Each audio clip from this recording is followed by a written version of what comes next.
She's right behind me, isn't she? Good morning from the in-between.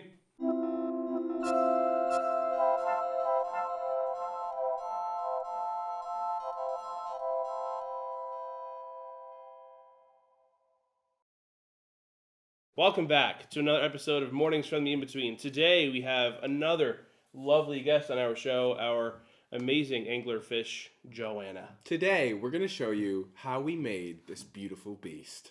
So last week, we talked a bunch about the conceptualization and more specifically concept art that led up to the physical making of the angler. So that means this week, we talk about the next step in that process, which is making the physical puppet herself. Because how do you do this on, you got how many... Because how do you do this on such a low budget and with such a limited amount of people working on this thing? Let me tell you how we do that. Yeah? With the power of imagination. So someone who is not currently with us in studio but has always been a massive help in creating all of our different puppets projects is Angelo Sirico, your father. So we asked him to come in the studio and talk about the process and what it was. Oh, I got it. Oh, here we go. So we asked him to come in and sit down so that we could talk about a... I don't got it. I don't got it. So we asked the man, the myth, the legend, to come sit down with us in studio and talk in great detail about how exactly we brought this thing to life. What were the ways that you broke this apart to make it a more manageable project? Well, you came to me with some very advanced concept art, and we knew exactly what we wanted it to look like. We didn't know how we were going to make it work. We knew we wanted it to do certain things, and the first thing I think we focused on was figuring out the moving parts and how they would work together. And I tend to, probably shouldn't, but I tend to plan less and do more. And we sort of just dove into it and started making parts. The most important part was make it look scary as hell. And we wanted a certain look because you had already a certain vision in your head. So we didn't know what kind of materials we were going to use. We really had never done this before. I had some ideas. Originally we were going to make it out of wood. Thank God we didn't, because it would have weighed a ton. We used some insulation foam, which ended up being really, really easy to manipulate. It was lightweight. We could make it any shape we wanted to. And it allowed for us to, I don't want to say make mistakes, but once it was together, we were still able to change it. The thing that we wanted to tackle in terms of the bones, in terms of the structure, is that we wanted to make it lightweight enough to be a wearable object, which we did accomplish because the ultimate goal was to put it on a harness in which I would wear during the production. Since it's no longer like a full body suit like we talked about last episode. In order to make it lightweight enough to have as this sort of harness situation, we decided that we were originally going to make it out of a plywood base, which was maybe the reason why it did end up being kind of heavy on set. Beyond the plywood, this is all great stuff, which is basically insulation foam that we then carved down to give it the actual, fishy shape that you end up seeing here. The plywood is the bones. The great stuff is the flesh. And there's also a great deal of armature wire then right beyond that to give it the... curl the lip back? Yes, exactly. So they, as well as a lot of duct tape used to wrap around the armature wire, since the armature wire by nature is quite thin. Once we got the basic shape of the monster down, we then moved on to creating pulleys and sort of little gadgets that would make the lips curl back so that we could make her act and sort of come to life.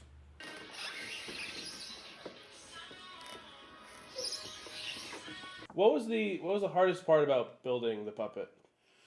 The hardest part about bringing this puppet to life was probably the fine details at the end of the process that really sold it as a living, breathing monster. So things like the teeth, things like the eyeballs, things like the skin, the dangly bit, the elysium, if we will. Nah. Because we learned that last episode, didn't we? Check it out if you haven't already. Those were the things that ultimately we had to think outside of the box to achieve. Very early on, I had an idea to cut the teeth out of plexiglass. I wanted them to have like a fish bone kind of feel. To me, fish bones are like really thin and light and translucent. And I thought that if we could cut the teeth out of plexiglass, rough the surface of the plexiglass, the way the light would pass through them would make them look a little more organic. One of my favorite features on the puppet are the teeth. It makes it ferocious looking, and I think it got exactly the tone that we were looking for. And that was a very involved process because we had to cut each individual tooth out and then hand sand each one so that it was almost like a frosted sort of pane of glass. And during that process, actually, we had the angler's mouth propped open and it had fallen a couple times and chomped on us, and it drew blood. So this monster has, in fact, taken victims in the real world. She was ready for the screen, baby. Method acting, if you will. She's good. And if you look at a lot of reference material from like deep sea documentaries and stuff like that, a lot of the creatures that live below the sun surface level, which is where basically all sun dies out in the ocean and you just get blackness, the void. Dark, scary parts Exactly. of the ocean. A lot of the pigment in those creatures' skins goes away, and there is a lot of very see-through-esque monsters. So, creatures, fish, they're you know what? They're real monsters down there. Take a look at a goblin shark and tell me that's not a monster. And I remember during the process, another bit that we were kind of concerned about was the light itself. So, how did you guys figure that out? Right. So the light itself, we were looking for some sort of structure to originally open up and do like a flowery, like, ooh, look at this kind of thing, a very showy sort of situation. But like we said in the last episode, Check it out if you haven't already! One of the things that we ended up doing was simplifying some of the design elements so that this monster could be as streamlined as possible. One of the things that I watched a lot of in order to prepare for this was the Stan Winston series on YouTube about making monsters. And one thing they talk about a lot in that is the monster silhouette. So simplifying the silhouette is a great way to sort of make it an iconic shape and really exist in your mind in a very scary way. If you think about Darth Vader's helmet, you can immediately see that silhouette, right? Like that is something that is so iconic and so streamlined. Same thing with like a lot of the monsters that end up being most effective in film have a very simple but effective silhouette.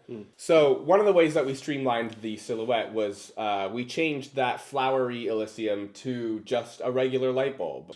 We were going to put a flashlight inside a balloon, a deflated balloon, but it wasn't bright enough.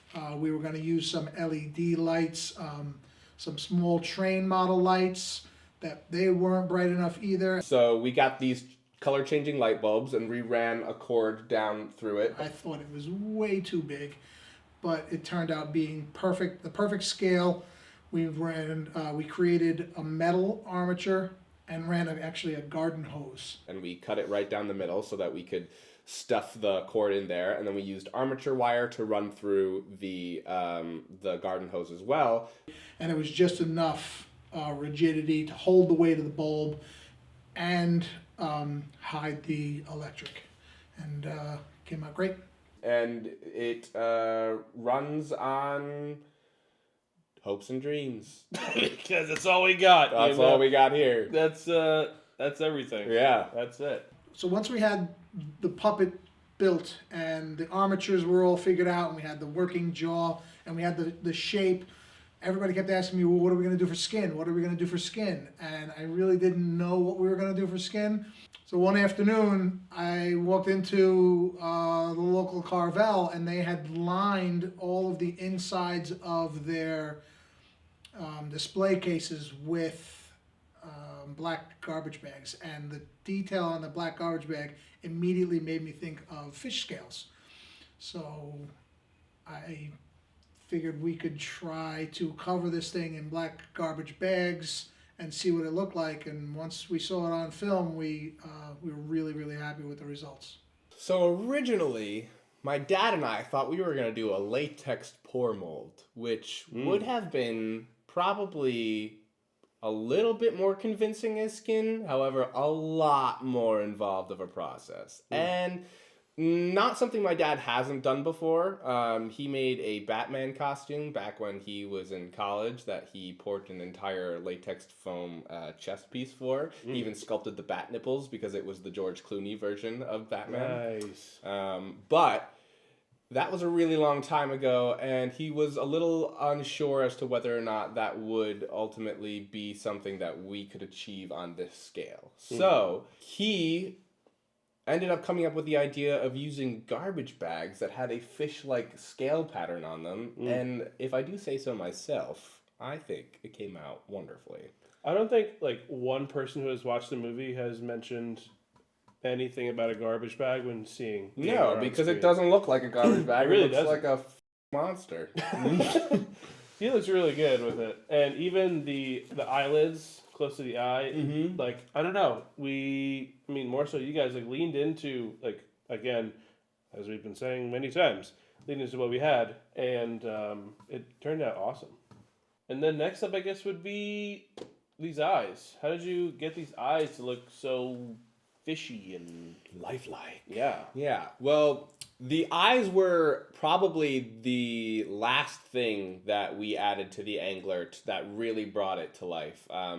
So originally my dad had me looking for fish bowls, which was definitely in the right line of thought, but fish bowls didn't really end up giving us the desired shape that we wanted. So then I was just looking for regular like dinner bowls that were maybe clear, but all of those had flat bottoms that were, again, not the shape that we were looking for. So then I had the idea that we could use security camera caps. If you go in any store and you see a security camera, in order for you to not know which way the camera is pointed, they have little caps on them that are one-way see-through glass. So what we ended up doing is we ordered 2 of those off of Amazon, and then once we had them in hand, we made sure that they were the correct size. They were, so we painted the inside of them so that the outside would remain glossy and fish-like.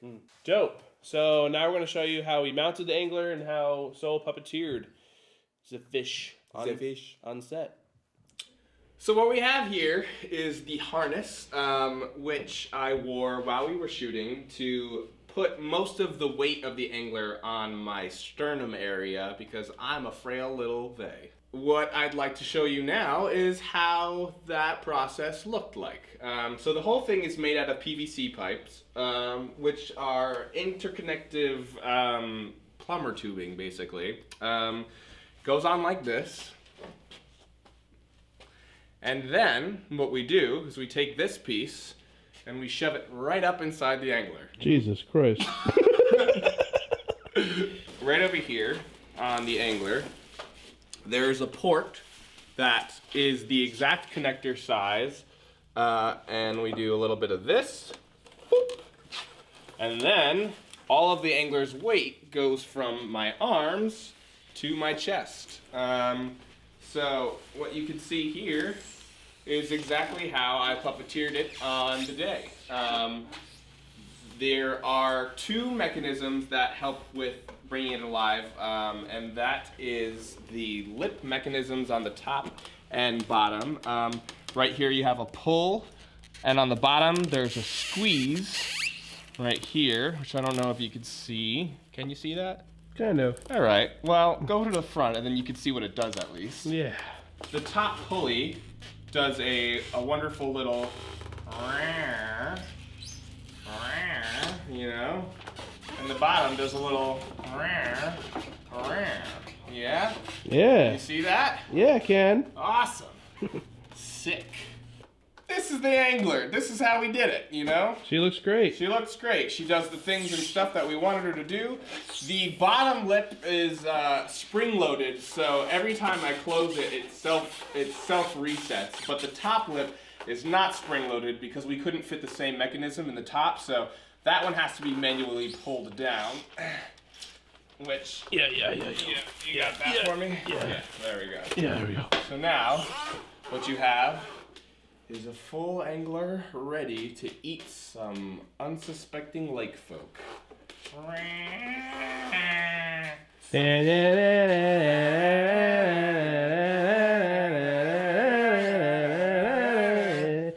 I'm gonna eat your baby! Or your wife in a more serious manner. Yeah, because- baby is part 2. Yeah. So, but I won't eat any dogs because nobody would watch the movie if I ate the dog. So, you know, this is it. It's starting to get heavy already, which is something that happened on set, and I'm gonna take it off now. But I hope that you enjoyed this little demonstration. All right, and we're back. Hey! Wasn't she lovely? Isn't she lovely? No, we already did that. Right. And we're back. Hey! Hey. Wasn't she lovely? Wasn't she? Hey. Hey. Easy.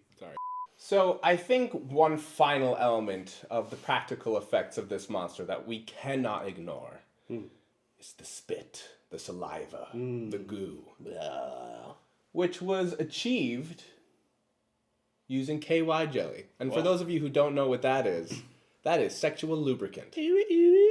So the way I came up with that as the answer to our saliva problem was I searched up the thing that was almost the direct inspiration for this monster, which is the queen alien from the second Aliens movie. They used the exact same thing. They used KY jelly. They used these tubes that ran down the top of the alien queen's head that dispersed the lube periodically throughout the takes. However, we came up with that after we had already engineered most of the monster, so we couldn't do that. Instead, we had a Trevor. Trevor Conlon? Trevor Conlon. Shout out Lube Master Trevor Conlon. You can see it in the credits. I don't think anyone's really noticed it either. No, but it's my favorite part of the credits. Lube Master Trevor Conlon. We did a handful of reshoots with the Angler, more so just inserts of the Angler, where we put, it almost seemed like gallons of KY jelly. Well, yeah, when I went to CVS, I got 10 individual bottles of KY jelly, and the cashier actually didn't ask a single question, didn't even raise an eyebrow. Wow. Yeah. Dude, just do it. You know. Yeah. People All over the place. going to town on each other, left and right. During the reshoots, we really just dripped the KY jelly all over the teeth and came out with some awesome results. You can see in the final film plenty of drips and droops, and those accompanying Blips sound and effects. gloops. Yeah, so, hey, it came out great. I think so, too. Thank you, Trevor, for your service. We appreciate you. Lube Master Trevor. Yeah. That kind of brings us to the end of our video here. Thank you for taking an interest in what exactly it took to make this puppet, because it is the quintessential prop from our movie. It was something that I am the most proud of out of everything from that movie, because it really took a lot of ingenuity that I didn't even know we had in us. So Yeah. I am really, really pleased with the way Joanna came out. She has been a mainstay on our set. I don't know if you've noticed, but she has been in every single episode right over there. We just thought we'd center her for this one Right in this because she is the reason for the season. And yeah. To be able to help you guys realize your vision was incredible.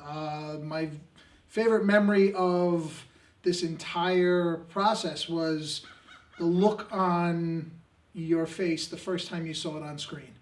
And I actually have a picture of that, which is I'll cherish that for the rest of my life. Can't wait to make so many more lovely, awesome props in the movies to come. Hell yeah, veteran. Yeah. Great job, baby. All right. Hey, thank you for watching another installment of Making of the Monster on the In Between Studios channel. We appreciate you and your support every week. And we've got another episode coming up for you next week at what time? What day? I think it's a Wednesday. What? 9 a.m. Ah, there we go. Wednesdays, 9 a.m. is when you can catch a new video on this here channel. So don't forget to like, comment, and subscribe so that you know when we're putting out the good stuff, even though it's on a schedule, Wednesday, 9 a.m. Yeah, you'll see it then. You'll see it. If you ring the bell, you'll get a notification. So be sure to do that as well. Bop, bop, bop. See you next week. Bop, bop. Bing, boom.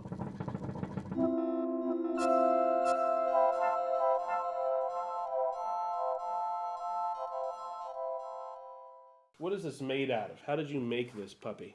Oops. Puppy! Yeah! So, So, Mike.